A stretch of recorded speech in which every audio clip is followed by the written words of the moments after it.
Hello everybody, I'm the guy with the googly eyes, and ladies and gentlemen, today, once again, I am very excited for two reasons. One, it's my birthday in a few days, and two, which is the more relevant one for this review, today, in the month of Mega Marathon, we are looking at, quite possibly, my favorite Mega Man game of all time.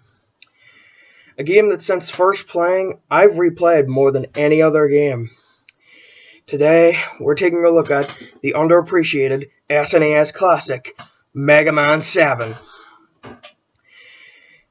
Yeah, I am very excited today. So, let's just get into it with the story. So, I neglected to mention this in the previous review, but at the end of Mega Man 6, Mega Man actually captured Dr. Wily. Yeah, in the first two games, you were sort of meant to think that he captured him, but there was no cutscene showing that. And in Mega Man 3, 4, and 5, he escapes. But at the end of the last game, Mega Man actually saved him. Didn't save him, but he brought him to jail. And Mega Man 7 opens with this really nice opening cutscene saying that the world cheered Mega Man on against Dr. Wily, and it's really cool. But apparently, since the in-between time between Mega Man 3 and 4, Dr. Wily built 4 super backup robots, and he would contact them every 6 months. If he went a few months without contacting them, they would then activate and go out to cause chaos. Well, since he's in jail, they weren't contacted, so the robots all awaken, and they go out and start attacking the city. Mega Man, Roll, and Dr. Light's new robot, Otto, all roll into the city on a big freaking truck thing. Then you head off as Mega Man in an opening stage, which takes a cue from the sequel series, Mega Man X. And kind of a running theme for this game. Since Mega Man X actually debuted on the SNES like 2 months before this game did, this game takes a few cues from Mega Man X, which I'm fine with. It doesn't feel like it's ripping it off. It still feels like a classic Mega Man game, so I'm okay with it. And so you go to the right with Mega Man, and you run into Dr. Light. And then you see the 4 robots attack the prison, and Dr. Wily gets out in his capsule thing. And then going right, you fight some mini-boss, and then you go right even more, and a bunch of Dr. Wily robots are laying in rubble on the ground. And then once you get to the right, you meet this guy, Bass. There's 2 outcomes. Either you can beat him, or he can beat you. Either way, the game continues. If you get to a certain amount of health, he stops and kind of insults you. But if you beat him, then you get different dialogue. Basically, to sum it up, what he says is he's a new robot hero in town, and sort of like Mega Man, and he's here to stop Dr. Wily. If he beats you, he says you should stay out of it. If you beat him, he says he should probably stay out of it and leave it up to you. Yeah, standard stuff. So anyway, and yes, I did say there were only 4 special robot masters. So, Dr. Wily, so you fight the 4 robot masters, but once you get back to the lab, you find out that Dr. Wily is attacking something called the Robot Museum. Which, according to the Archie comics, was created based off robot masters that didn't want to be repaired and used for good. Yeah, there's an issue in the Archie comics called Prisoners of War, where pretty much they restore a bunch of the robot masters, but some of them just think it wouldn't be them to not be designed for battle. Quickman leading the charge along with guys like Magnet Man, Top Man, and Metal Man. And they all get deactivated. And Dr. Light suggests a robot museum, so that's why it's here. So yeah, you go in, you fight a really dumb mini-boss, and then eventually, you fight 4 more robot masters. You go to the Wily Castle, you fight Bass. Oh, did I say that out loud? Yeah, if you couldn't tell, this guy's evil. Look, okay, in Shade Man's level, you bump into Bass, and he's injured, and then Mega Man's like, no, it's okay, you can go back to Dr. Light's lab, we're partners, like, we're friends, and then Bass is all like, oh, thanks, I'm so glad I have a friend like you. But when you get back to Dr. Light's lab, it's all blown up, and you find out Bass stole the plans of something called the Super Adapter, which I'll get into. Bass, like Mega Man, has a dog named Trouble. And so, yeah. I have a problem with this whole Bass thing, because he's so obviously evil. I mean, just look at him. He's so... like, he very obviously looks like a sort of rival character. And, like... I mean... I don't know. Like, in Mega Man 3, when you thought Breakman or Proto Man was evil... in the Gemini Man level, he actually helps you. That kind of shows that there's something more to his motivation through some kind of subtext, you know? But in this game, there's nothing that Bass does that really inspires any kind of trust. I mean, there's like one cutscene, I'm pretty sure, that happens like after you beat the 4 Robot Masters, where Mega Man asks Dr. Light, like, hey, what do you think of Bass? Do you think he's evil? And then Dr. Light's like, nah, he seems okay. But there's nothing that the game really does to try and convince you at all that Bass is on your side. Also, there's a second aspect to this. You know how I mentioned that sequel series, Mega Man X, earlier, that debuted like 2 months earlier? Well, in that series, there was, well, obviously, Mega Man X, who is an upgrade of Mega Man. There's also Zero, who is sort of like, a next generation Proto Man in a way. But then, at the end of the opening stage of that game, you fight a guy named Vile. And once you see Bass, you can very obviously tell that Vile is meant to be like a next generation Bass of some sort. I mean, you even fight them both at the end of the opening levels. I mean, it's pretty obvious that he's meant to be a bad guy. I think what they should have done is that in certain levels, they should have had some sort of scripted events or something where Bass can show up and help you out or something. You don't even really need to make it like a gameplay thing. You can just have him show up in random levels and have little scripted events where he helps you. Like I mentioned Zero there in Mega Man X. In Mega Man X, he actually, he doesn't really do much, but he has a few cutscenes where he helps you out. At the end of the opening stage, once Vile beats you, in the unwinnable boss fight, Zero immediately shows up and saves you. That inspires a sort of trust with his character, and it should, he's a good guy. But my problem with Bass and the twist around him is that there's nothing that the game really does to convince you that he is a good guy that's worthy of trusting. I mean, he looks menacing, like he's very obviously evil, and there's nothing he does that makes him seem like a good guy. He pretty much just disappears from the game until Shade Man's level, so yeah, I'm not a huge fan of this twist, but whatever, it's not a big deal. So anyway, you fight Dr. Wily, and I feel it's important to mention the ending here, because Jesus Christ, Mega Man straight up tries to kill Dr. Wily, saying he should have done he's gonna do what he should have done years ago.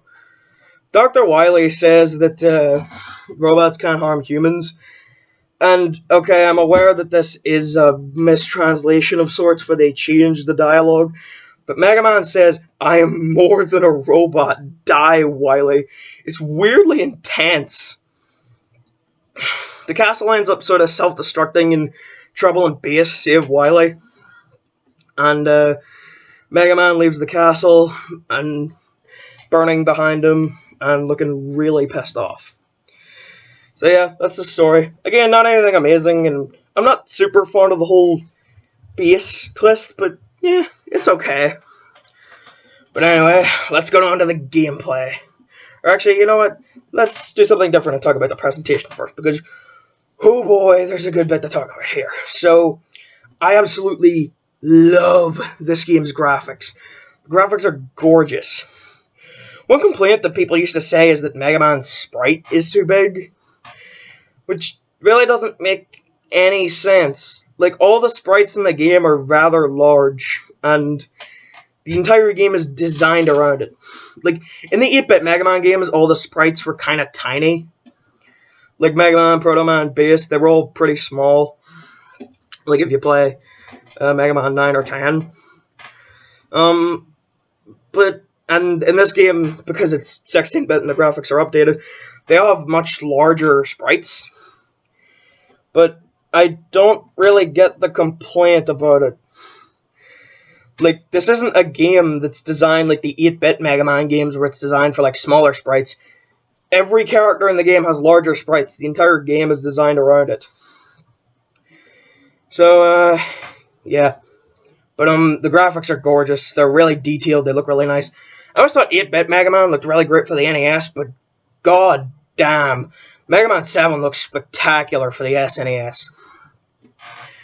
And the music, oh god, the music is so good. Junkman and Freeze Man's level are some of my favorite Mega Man tracks of all time. And my favorite Mega Man track of all time comes from the end credits theme.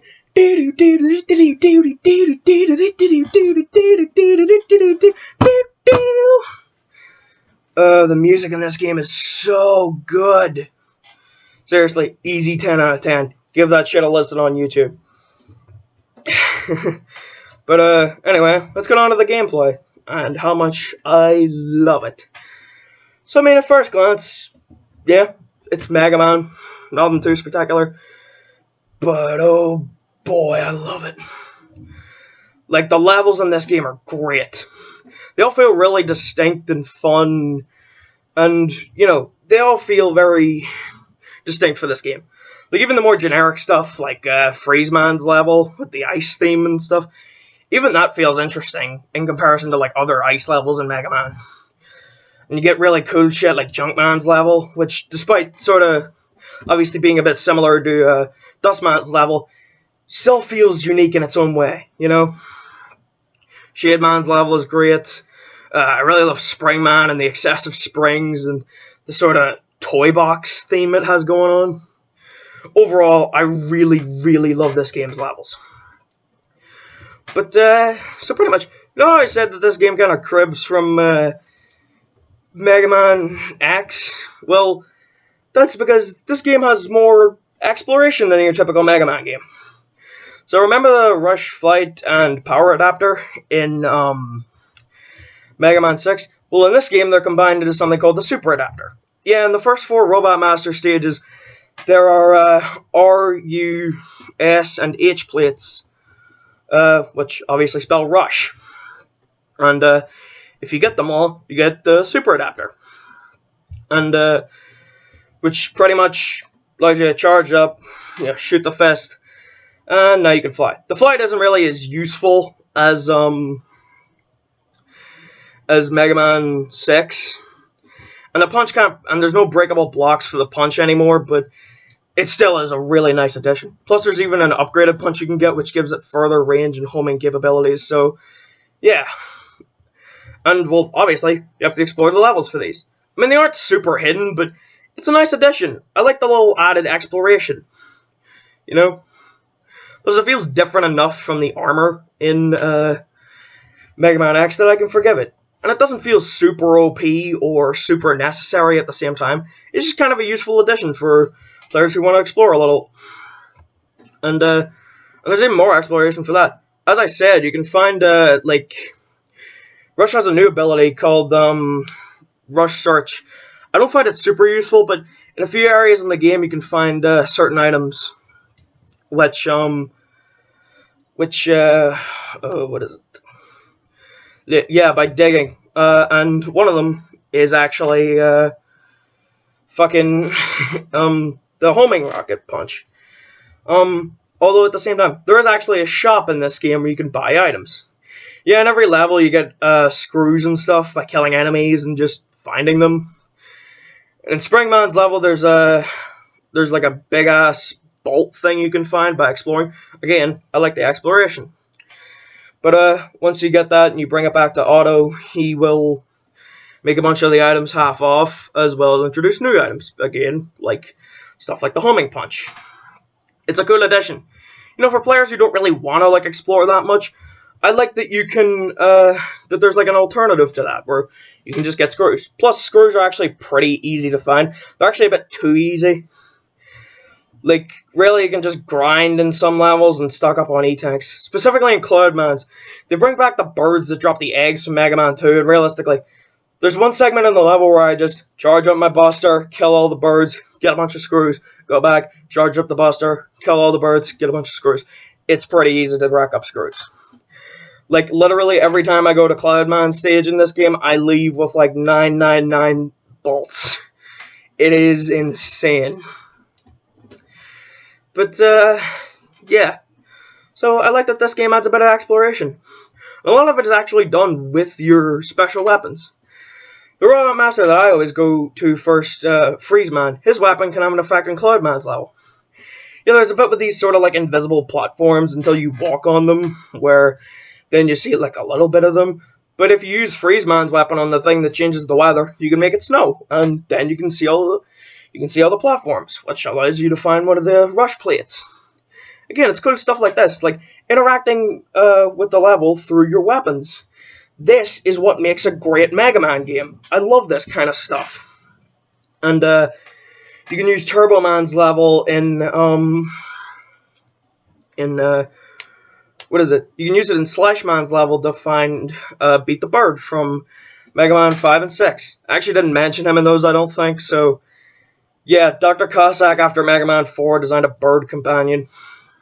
And again, you can just buy him in Auto Shop, but, you know, for players who want to explore, you can find him here, which, again, I think is a cool mechanic. You know, interacting with the level through your special weapons and being rewarded for it. But once again, you don't really need to explore. You can just buy shit from Auto as long as you find the Hyperbolt. Now let's talk about the Robot Masters. Now, I'm just going to get this out of the way. The special weapons they give you aren't all that amazing. The Freeze Cracker is decent. The Thunderbolt is awesome. The Junk Shield is one of the better shield weapons. The Spring Coil is whatever. Shade Bands is whatever. Slash Claw is okay. And, fucking Turbo Man's is okay. And, Burst Man's kind of sucks. Yeah, overall, nothing too special here, but they're decent. But anyway, the Robot Masters themselves, I really like. Like, as a story device with the whole, like, 4 Super Robot Masters things, they aren't that great. I don't like that as, like, a plot element, because it makes you think these will be, like, super important Robot Masters, when, realistically, you could just slap these guys in a Mega Man game, but whatever. But I really love Freeze Man. Junk Man's pretty great. Cloud Man has a good fight. Burst Man is okay. I love Spring Man. I love Slash Man. Turbo Man's great. Shade Man is okay. Pretty solid set of Robot Masters, honestly. I like pretty much all their boss fights. I actually really love all the boss fights in this game. Even the Wily Castle fights are pretty decent. As I mentioned earlier, you fight Bass in them. You get a first fight with Bass, which isn't too spectacular. It's only really difficult because he jumps around like a spastic, and the terrain in the room is all weird. Like, pretty much, remember Breakman and Mega Man 3? Remember in, like, certain levels, like Hardman's level, where they would give you, like, weird fucking terrain so you couldn't, like, accurately slide under him? Yeah, it's pretty much the same thing here. The fight's only annoying because of the terrain. But you can just use the Super Adapter and destroy him, so whatever. That's what I do. But then in the next level, you actually fight Bass again. And remember how I said he kind of stole the plans of the Super Adapter? Well, he fuses with Trouble in a low-gravity room, and then you can fuse with Rush, and you can have a fucking Super Adapter battle. It is so cool. It is one of the coolest Mega Man bosses of all time. I love it.